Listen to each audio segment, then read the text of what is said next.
সামনে উল্লেখিত করা হয়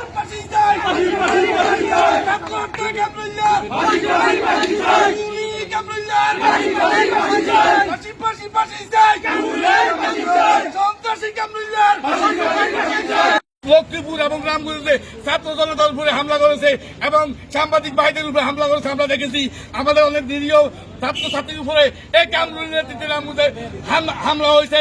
আমরা কামরুলের দৃষ্টান্তমূলক শাস্তি চাই এবং ছাত্র হত্যা এবং লক্ষ্মীপুরের যে মামলা, রামগঞ্জের যে ঘটনাগুলো, সকল কিছুর সাথে কামরুল জড়িত আমরা জানি। অতএব প্রশাসনের দৃষ্টি আকর্ষণ করছি তাকে কত আইনানুগ ব্যবস্থা আছে সকল কিছু করার জন্য। আর আমরা আবুল বাশার মহোদয় স্যারকে ধন্যবাদ জানাই। উনি ওনার চৌকশি অভিযানের মাধ্যমে রামগঞ্জে স্বৈরাচার ফ্যাসিবাদীদের রামগঞ্জে উঠতে দিচ্ছেন না, তার জন্য ওনাকে ধন্যবাদ জানাই। বিগত 17 বছর দেখেছেন কামরুল কলেজ থেকে উপজেলা যুবলীগের সদস্য হওয়া পর্যন্ত কত মানুষের উপরে নির্যাতন করেছেন।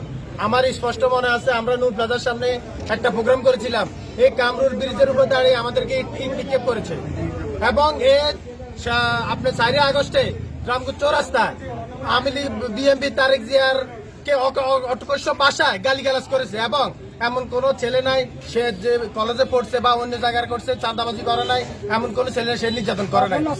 ওপেন অস্ট্রেলিয়া করছে, খুব নির্যাতিত নেতা ছিল, এমন নির্যাতন করছে, খুব দুর্দর্শ সন্ত্রাসী ছিল সে।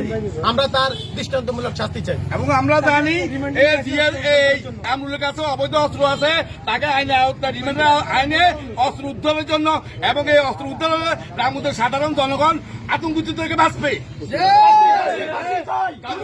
ফাঁসি